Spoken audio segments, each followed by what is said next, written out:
the process you described, or the metaphor between the branch and the root and the branch, I think I'm hearing it's an individual experience, but it's also in the context of it's broader than that because it has to be in the network, Yeah. right? And so that relationships exists in many dimensions. Mm. You cannot be an individual, which is called in Hebrew Yehidi. You can't actually define your uniqueness, your spiritual uniqueness. You can define it as a law, actually, from root to branch, only according to the surrounding, to the ecology that you live in. So if you're not in the ecology, you can't No, experience you that. don't have Right. you don't have a spirit. If you Right. don't have a spiritual ecology, you don't have an identity of your spirit. It's as clear as um, a baby born in the woods would would actually develop as an animal, that the whole surrounding, without being Mowgli and being able to see the nearby village with the other animals, different animals that use fire. But this is what it's, you can call it epigenetic, you can call it, it has to do with with the beginning of creation. It has to do with the definition of Malchut, of the difference between internal light and circum light. Circum light is it's to do with the surrounding that actually beats you into growth or into evolution. So we cannot, we truly need to get rid of what we call individual, and definitely when it relates to it, it's true about whatever uh, level we live in. But it's so the Kabbalistic term has rooted itself in in the group idea, in humanity idea. This is why Torah has such high value of for life, for human life. Always, human life represents an opportunity for for the Creator to express its longing and its will to exert or to sort of bestow goodness to its createe. Each life, the evil one, even if it goes through the reformation of death, there's no, but all of it, even the moral issue of it, cannot get its sense, its validity, without Circum Light. And Circum Light is the plan. So And then, the plan expresses itself through humanity, or through a group, or through Chevruta. It's all, it's all names of capacity of comprehension. Yeah. So it is such a disease, such a Western disease, the separation of the word individual and uniqueness from a system, as though someone can actually define itself at all without a surrounding, without an ecology, without its peers, without the zeitgeist. This is why when we actually enter the study, we enter the zeitgeist of the spiritual possibility. What is possible at that, I started with it, at that particular period that we live in, as um, one can say, period is to do with humanity as a whole. What is inside it? How Israel or Israel function, duty, service, destiny express itself in relation to that time, to the period, through the year, through the cycle of the year that they go through. if they go through the spiritual cycle. Okay. So at this particular time, when we start what we call 15 of Av, meaning the middle of the father, of the opportunity of being a vessel, of being a daughter. As you know, daughter usually take better care of the father than the sons. It's almost in sort of inside the character, because it is said that it's the father who establishes the daughter. So at this point, it's a very feminine part in male and female. It's the female part that is actually being able to receive and to allow the expression of all four aspects of light in herself. So this is why there is such a joy at this time, and in Yom Kippurim it's the same. Yeah? From Yom Kippurim is from above, and Av, Tu B'Av, is from below. It's from us. We are going to the vineyard. The female part is going to the vineyard, is calling for copulation, is calling for the light actually to be able to express itself.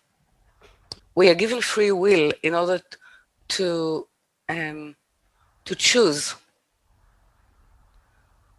not to be able to choose. Because it will be such a clear reality. There will be no question of choice. When you have no choice is when the reality is clear.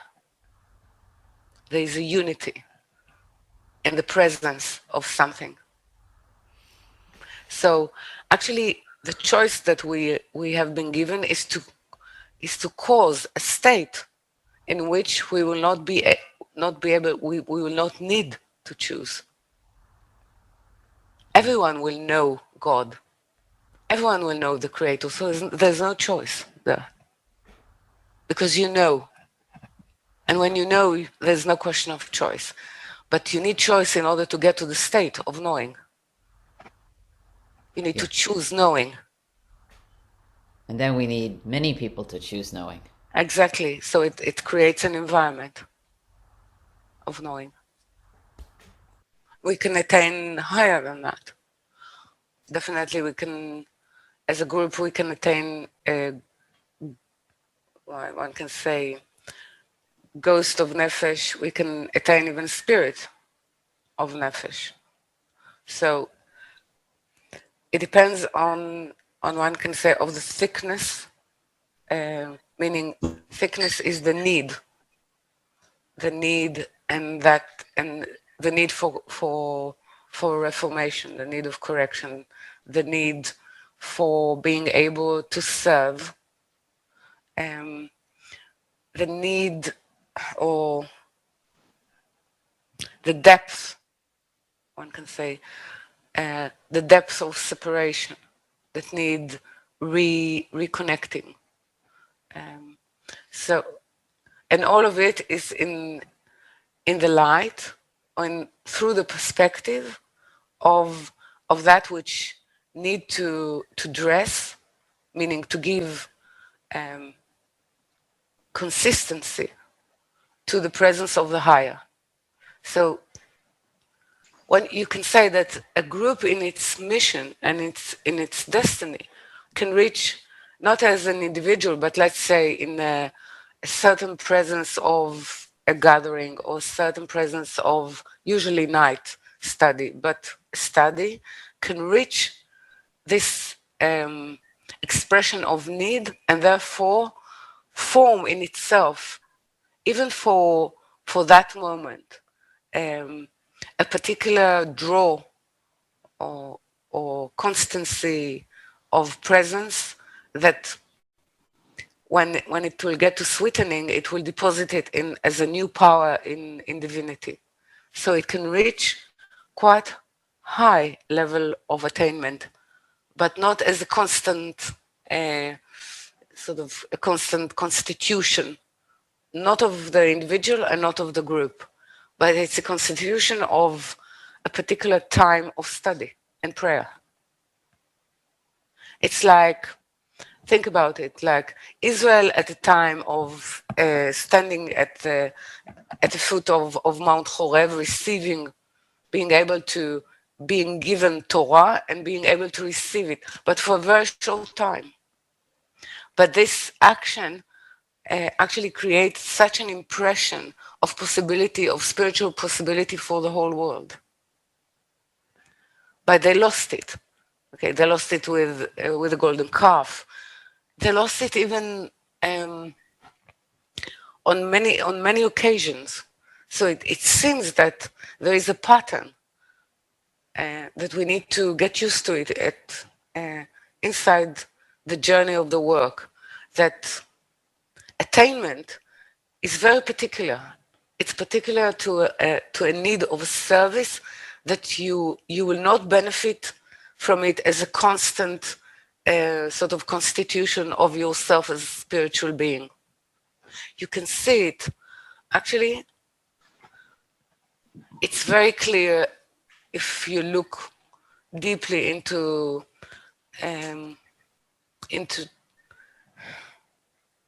the constitution of Moses and his humility, and into every